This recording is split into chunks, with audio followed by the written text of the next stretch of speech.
Mesdames, Messieurs, bonsoir et bienvenue dans cette édition. Au menu de l'actualité ce soir, insertion socio-professionnelle d'ex-détenus ou de prisonniers en fin de peine. La mairie de Dakar lance un projet de formation de près de 300 jeunes, initiative saluée par des organisations de défense des droits humains et qui entre dans le calendrier administratif de la mairie de la capitale.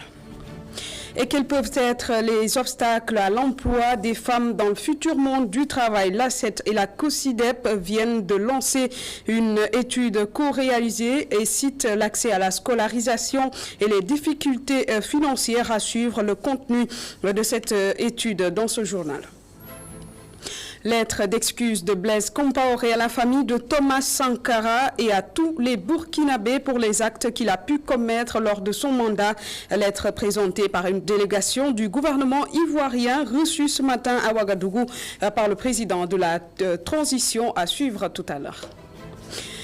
Et dans notre rubrique Réussir ce soir, il réalise des étoffes de coton, de laine, de lin, entre autres, dans un entrecroissement de fils, de chaînes et de trames. Oui, notre tisserand à l'honneur est un jeune Bissau-Guinéen établi au Sénégal depuis quelques années. Dans ce métier vieux de plusieurs années, il a réussi à se faire une place, à suivre en fin d'édition dans notre rubrique Réussir. Bienvenue à toutes et à tous.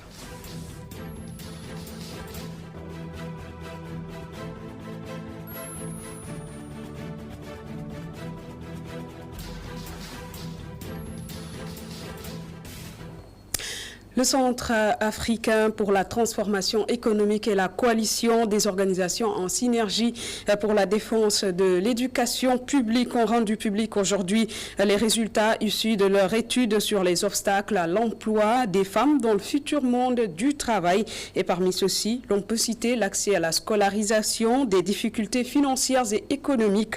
La synthèse est signée Mamseina Boubabou.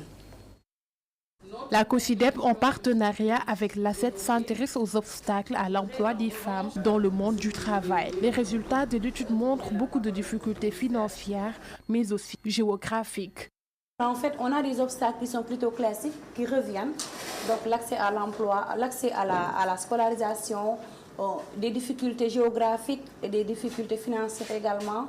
Dans certaines zones, il n'y a pas d'école. Dans d'autres, il y a des écoles, mais c'est à des kilomètres. Et ça peut être risqué pour les jeunes femmes, les jeunes enfants également, d'aller dans ces écoles-là.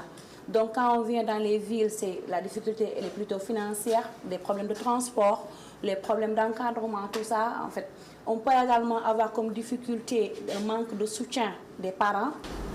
Comme recommandation, l'État est invité à spécifier ses politiques d'emploi des jeunes femmes. Les parents aussi doivent être sensibilisés.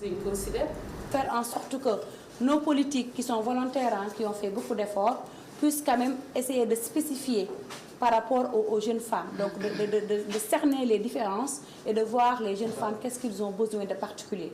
Donc aider à spécifier les formations, aider les parents à sensibiliser les parents, les informer également parce qu'on parle du futur monde du travail, les informer sur les nouveaux métiers qui sont là avec la technologie pour qu'en fait qu'on ne continue pas à s'insérer dans les parcours traditionnels. L'étude a été réalisée au niveau de 3 secteurs, l'agriculture, le tourisme et l'hôtellerie. La majeure partie des jeunes femmes âgées entre 15 et 20 ans est confrontée à des problèmes d'accès à la scolarisation.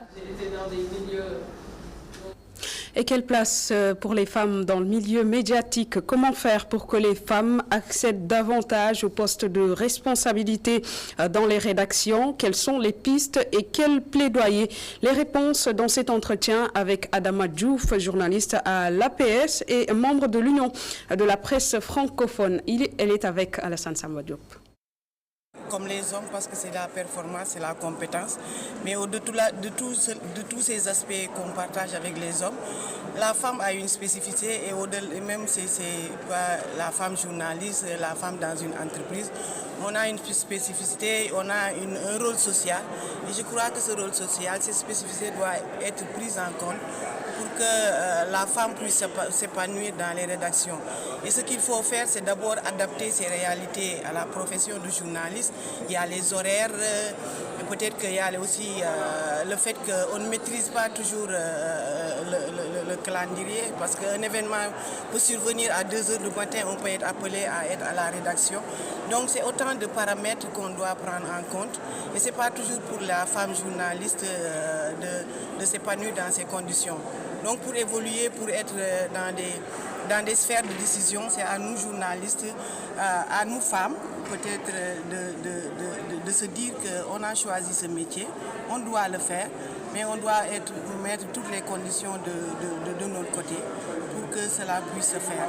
Donc je l'ai dit, être compétente, être présente, et peut-être aussi il y a des mécanismes qui doivent être aussi mis en place pour que cela soit possible. Mais la mise en place de crèches au niveau des entreprises, parce que l'homme journaliste n'a pas ce problème. Il peut être père sans que ça influe dans son travail, alors que la maternité influe dans notre travail. Et des fois, le choix, c'est d'abandonner le métier et d'en faire un autre beaucoup moins contraignant. Donc, je crois qu'il est question de poser certaines conditions, de mettre certains mécanismes en place pour que la femme journaliste puisse continuer son métier, faire carrière et puisse être à des postes de responsabilité. Mais je crois qu'on est en train de briser le plafond de verre, mais comme on l'a dit dans les tables rondes, il y a beaucoup de choses qui restent à faire. Et je crois que c'est nous, femmes journalistes, qui abandonnons le terrain parce qu'on ne peut pas suivre. Et je crois qu'on doit nous aider à faire notre métier comme les hommes et à moins mettre des bâtons dans les roues. Et l'actualité, c'est aussi le ministre de l'Intérieur, Antoine Félix Diome, qui a procédé à l'inauguration de la nouvelle caserne de sapeurs-pompiers de Bakel. L'infrastructure a été construite sous l'œuvre du programme d'urgence des axes et territoires. Le ministre de l'Intérieur a invité les populations et les autorités départementales à accompagner les soldats du feu dans leur mission. Amadou Mardiallo pour plus de précisions. C'est à Bakel que la 63e compagnie d'incendie et de secours a été installée. Inaugurée par le ministre de l'Intérieur, la nouvelle caserne des sapeurs-pompiers a pour objectif de veiller à la protection des populations contre les accidents et sinistres. La mise en place de cette caserne à Bakel est justifiée par l'importance des risques d'accidents et de sinistres dans le département, générés par l'accroissement démographique, les caractéristiques géographiques et la multiplicité des activités socio-économiques menées dans la zone. Selon Antoine Félix Diome, c'est grâce au programme d'urgence de modernisation des axes et territoires que ce joyau a vu le jour. De rappeler que l'ouverture d'une unité de sapeurs-pompiers à Bakel s'inscrit dans un vaste programme de densification du maillage du territoire national en unité de sapeurs-pompiers, conformément aux instructions de son Excellence, Monsieur le Président de la République, Macky Sall. Lesquelles instructions consistent de façon très claire à faire en sorte que les services de secours se rapprochent des populations. Ville frontalière avec le Mali et la Mauritanie, Bakel est un lieu stratégique de par sa position géographique. Le ministre de l'Intérieur invite les populations et les autorités du département à soutenir et à accompagner les soldats du feu dans l'accomplissement de leur mission. Et je vous le disais tantôt, réinsertion d'ex-détenus. La mairie de Dakar lance un projet de formation de 300 jeunes. Il s'agit d'une formation diplômante de courte durée pour offrir une seconde chance aux anciens prisonniers pour éviter les cas de récidive. Une initiative magnifiée par les organisations de défense des droits de l'homme et qui plaide également pour un suivi de ce projet. C'est un compte rendu d'Amadou Bari. Cette initiative est en adéquation avec le programme du premier magistrat de la ville de Dakar. Selon ses différents représentants, le maire place l'être humain, disent-ils, au cœur de sa politique de développement. Pour le directeur de l'éducation de la mairie de Dakar, cette initiative vise tout d'abord à donner une seconde chance à une couche sociale particulièrement vulnérable et défavorisée. La problématique de la réinsertion sociale des détenus met la société face à ses responsabilités. Elle ne saurait être le monopole des autorités étatiques. La stigmatisation ne favorise pas une réintégration sociale, réussie des détenus. En effet, les personnes élargies de prison subissent des restrictions à l'obtention d'emploi et à l'éducation à cause des préjugés sociétaux. L'autre objectif, c'est de réduire le taux de récidive chez les ex-détenus, ajoute le responsable de la mairie. Pour cette première phase, 300 jeunes sont ciblés à travers une formation modulaire de courte durée qui s'articule autour de ces principales filières.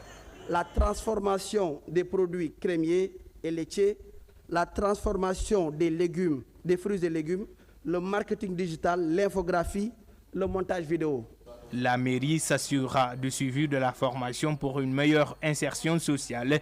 La discrimination dont sont victimes en général les populations carcérales est également dans la ligne de mire. Souvent ils sont stigmatisés, souvent beaucoup de problèmes se posent pour trouver de l'emploi. Et la plupart du temps, par défaut justement de professionnalisme.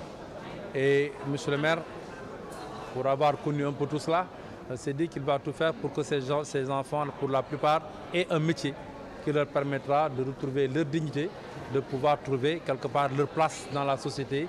Cette initiative a rencontré l'assentiment des associations de défense des droits des détenus, comme l'Observatoire national de lieux de privation de liberté. Prison pour punir, qu'est-ce? La prison n'est pas faite pour punir seulement, mais pour redresser, voire corriger la personne, pour une meilleure réinsertion après l'expérience carcérale. À travers ce programme, les femmes et les mineurs doivent être prises en compte. Surtout si prison Une initiative lancée à la veille des élections législatives. Le timing ne serait-il pas politique? Thierno Seydou Ndiaye, le directeur de cabinet de l'édile de Dakar, répond par la négative. Pour lui, cette initiative entre dans le cadre du calendrier administratif du maire de Dakar. Écoutons-le au micro d'Amadou Bari. Monsieur le maire de Dakar, Barthélémy Diaz, a tenu à ce que l'administration puisse fonctionner en marge de la vie politique. Raison pour laquelle vous avez vu qu'il a eu à suspendre sa campagne électorale pendant quelques jours du fait des inondations de certains quartiers. Il est redevenu monsieur le maire de la ville de Dakar qui se préoccupe de la vie de ses citoyens, de leur cadre de vie. Il est sous la pluie battante, il est parti avec ses équipes pour installer des motopompes pour les remettre, essayer de voir avec ses équipes comment mettre les gens dans de meilleures conditions de vie. Donc de manière absolue, nous faisons une discrimination entre le temps politique et le temps administratif. Aujourd'hui, on est dans le temps administratif. Et l'actualité, c'est aussi le Conseil pour l'Observatoire des règles d'éthique et de déontologie dans les médias qui met en garde plusieurs médias d'information dans l'affaire de l'arrestation de Papa Mamadou Seck. Le CORED constate pour le déplorer la publication de la photo du membre présumé de la dite force spéciale menotté de dos lors de son arrestation par les gendarmes suite à son évasion sans les précautions requises en la matière. Le CORED, instance d'autorégulation, rappelle dans un communiqué qu'en pareille circonstance, cette photo aurait dû être floutée, précisant une violation par ces médias cités de l'article 18 du Code de la presse et de l'article 4 de la Charte des journalistes du Sénégal qui font obligation aux médias de respecter la dignité humaine. Parlons du conseil départemental de Kaolack qui a organisé un panel sur la sécurité routière et la gestion des associations de conducteurs de moto Jakarta, initiative visant à sensibiliser davantage les conducteurs de moto Jakarta sur les dangers liés à leurs activités. C'est un reportage d'Adama Saroui. Sensibiliser les conducteurs de moto Jakarta sur les dangers de la route, c'est tout le sens de ce panel départemental et la gestion des associations de Jakarta. Le représentant des conducteurs de moto Jakarta salue l'initiative. C'est un secteur très complexe, un secteur vraiment délaissé, un secteur ignoré, un secteur où tout le monde nous stigmatise. Parce que quoi? On pense que les Jakarta sont pratiquement les ratés de la société. Et on va vous prouver, je ne dirais pas durant ces 48 heures, mais durant 30 minutes, qu'on est des personnes responsables, engagées pour le développement du Sénégal. Et c'est ça notre mission. Dieu a fait que On est dans un secteur où l'auto-emploi, je dis bien l'auto-emploi, parce que quelque part l'État ne peut pas donner tout le monde un emploi. Mais on s'est dit qu'on est des jeunes engagés, on ne va pas tendre la main à l'État. On prendra notre courage à deux mains pour au moins satisfaire le quotidien de nos femmes, le quotidien de nos enfants, le quotidien du Sénégal. Le président du conseil départemental de Kaolack se dit prêt à les accompagner. En effet, il est essentiel de moderniser le secteur afin de faciliter votre accès au crédit, en assurant vos personnes et votre outil de travail, en vous inscrivant à une mutuelle de santé, définir un modèle de statut professionnel. Autant d'initiatives qui favorisent votre épanouissement en augmentant vos revenus. Le rendez-vous est donc fixé pour transformer votre quotidien et surtout corriger les perceptions pas toujours fondées à votre égard.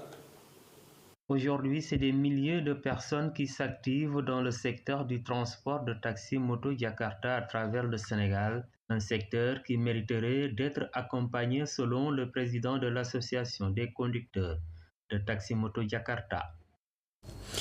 Et dans l'actualité culturelle, cette sortie des artistes plasticiens de la Biennale, pour dénoncer des manquements dans l'organisation de la 14e édition. Ils accusent le secrétaire général ou le secrétariat général en charge de l'organisation qui n'aurait pas bien fait son travail. Je vous propose d'écouter leur porte-parole Ousmane Dia au micro de Marie-Noël Ndong et d'Augustin Manda. Cette rencontre a été initiée suite aux manquements que nous avons observés dans l'organisation de la 14e édition de la Biennale de Dakar. Les manquements, il y en a eu beaucoup. Si on voit par exemple dans le domaine de la sécurité, c'est juste inacceptable que dans le cadre d'une exposition internationale, que des œuvres d'artistes soient vandalisées et de surcroît des œuvres primées. L'œuvre de Caroline Gueye qui a été primée a été vandalisée dans le cadre d'une exposition internationale. Le jeune Mbaye Diop qui a aussi une œuvre primée, des objets, notamment 6 téléphones ont été volés dans le cadre de l'installation.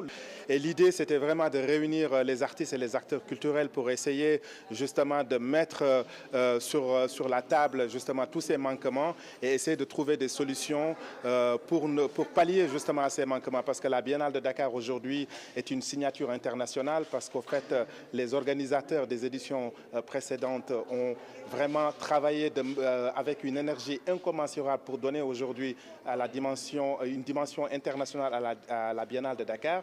Et donc pour nous, c'est juste inacceptable que tout ce travail-là fourni par ses précédents puisse être foulé du pied par une nouvelle équipe qui est arrivée pour gérer la 14e édition de la Biennale de Dakar. Le reportage de ce soir, un zoom sur les chaussures fermées en plastique également appelées tic-tic qui reviennent à la mode lors de cette période hivernale. Des chaussures très pratiques face aux eaux stagnantes selon certains Sénégalais, ce qui fait aussi l'affaire des commerçants qui en profitent pour augmenter les prix. C'est un reportage de Khadija Ndatiouf. Un marché bondé de monde. Des vendeurs de chaussures sont installés un peu partout. Dans ce marché, les chaussures en plastique, communément appelées tic-tic, sont très en vogue. Pour ce jeune homme, ces chaussures sont plus pratiques en cette période d'hivernage. Les tic-tics sont plus pratiques dans cette saison. Avec, on peut affronter les eaux stagnantes sans risque, qu'ils soient gâtés ou même qu'ils restent dans l'eau. Dans cette boutique de vente en gros, les tic-tics sont en rupture. La demande est forte, selon le vendeur. Ces types de chaussures se vendent comme du pain en ce moment. Parfois, même ils sont achetés avant même qu'ils soient déchargés de la voiture. C'est même en rupture. Une grosse demande qui se reflète d'ailleurs sur les prix. Auparavant, ces tic-tics se vendaient entre 800, 825 et 900 francs CFA. Mais maintenant, avec la demande qui augmente, ça se vend entre 1300 et 1500 francs CFA. En cette période d'hivernage, beaucoup préfèrent chausser les tic-tics, surtout dans les quartiers inondés. Une demande qui crée une surenchère.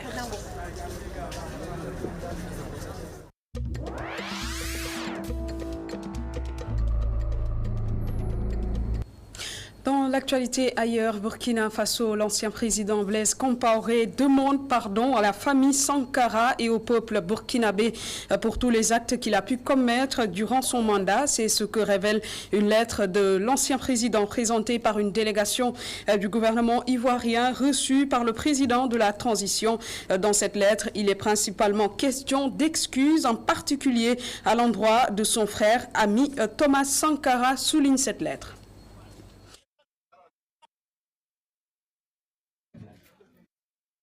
Contre les installations des locaux de la mission des Nations Unies, des rassemblements qui ont dégénéré hier en saccage et en pillage des locaux de la mission de la MONUSCO. Les autorités congolaises déplorent au moins 5 morts et une cinquantaine de blessés à Goma. Mais RFI Afrique, qui cite des sources policières, parle d'un bilan de 10 morts à Butembo. Les manifestations avaient été interdites par le maire de la ville de Goma. À noter que depuis hier lundi, des centaines de personnes cernent le quartier général de la base logistique de la mission de l'ONU à Goma, qu'ils jugent inefficace à lutter contre les groupes armés dans l'est de la RDC. Et enfin, guerre en Ukraine, au Cameroun. Lors d'une tournée africaine, le président français Emmanuel Macron a dénoncé l'hypocrisie entendue en particulier sur le continent africain, consistant, selon lui, à ne pas reconnaître clairement une agression unilatérale de la Russie envers l'Ukraine, comme le fait l'Union européenne. Des propos tenus ce mardi lors d'une conférence de presse commune avec son homologue Paul Biya. Emmanuel Macron a par ailleurs appelé à appuyer l'Afrique à répondre à l'urgence alimentaire, soulignant par la même occasion que l'alimentation comme l'énergie sont aujourd'hui devenues des armes de guerre russes. Le président français est arrivé ce lundi au Cameroun, première étape d'une tournée de 4 jours en Afrique.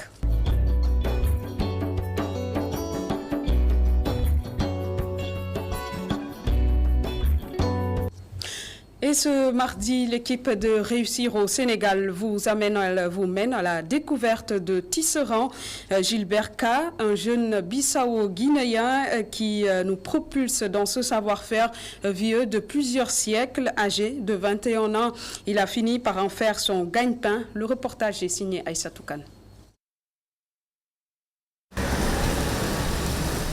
Colobane, allée centenaire, ce savoir-faire ancestral traverse les époques, le tissage. Gilbert, âgé de 21 ans, a, dès le bas âge, apprivoisé ce métier. Originaire de la Guinée-Bissau, le jeune tisserand vient régulièrement à Dakar pendant les vacances pour confectionner et vendre ce tissu traditionnel.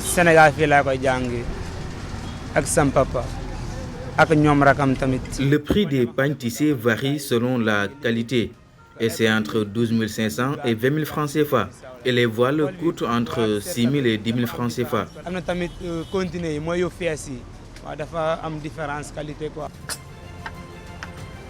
Pour un tissage parfait, un métier à tisser est installé. Ainsi, pour séparer les fils et éviter tout nœud, des cadres de lisse sont liés en bas avec 2 pédales. En s'appuyant sur les pédales, le jeune tisserand se munit en même temps d'une navette. Ce bois, contourné en son cœur de bobines de fil, est glissé entre les fils afin de réaliser un croisement de fil parfait. Minutieusement, Gilbert place le fil à la bonne place, fait glisser le peigne pour lisser le tout et petit à petit, fil après fil, les motifs du pagne tissé se dévoilent délicatement. Généralement utilisés pour les événements importants, les modèles diffèrent et les prix varient. C'est mon père qui m'a appris ce métier ici au Sénégal. Depuis tout petit, je viens ici pour pratiquer le métier durant les grandes vacances et je rentre en Guinée-Bissau à l'ouverture des classes. Je sais faire des pagnes tissées, mais des voiles aussi. Ils ont chacun leur particularité. Un métier qui prend beaucoup d'énergie et de temps, mais nourrit bien son homme. Malgré son jeune âge, Gilbert arrive à payer ses fournitures scolaires, subvenir à ses besoins, former et entretenir un apprenti.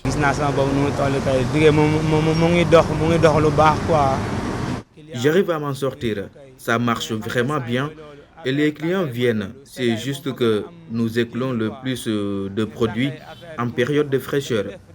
Mais la plupart font des commandes et nous confectionnons selon leur goût. D'un caractère ingénieux, le jeune Gilbert ne décompte presque pas de difficultés dans son travail. Il s'épanouit dans cet environnement, loin des élégants magasins d'artisans. Franchement, je ne rencontre aucune difficulté. Tout est OK. Peut-être par moment, le prix du fil peut augmenter. Mais en ce moment, rien à dire. D'ailleurs, nous payons chaque mois des taxes à hauteur de 12 500 francs CFA à la mairie et c'est pour notre emplacement. Et nous ne nous en plaignons vraiment pas. C'est mieux que rien. Chaque année, après la fermeture des classes, ce jeune tisserand quitte son pays natal vers la capitale sénégalaise. 3 mois de dur labeur dans le but d'améliorer les conditions de vie de sa famille. Un modèle de courage et de bravoure pour tout jeune ambitieux.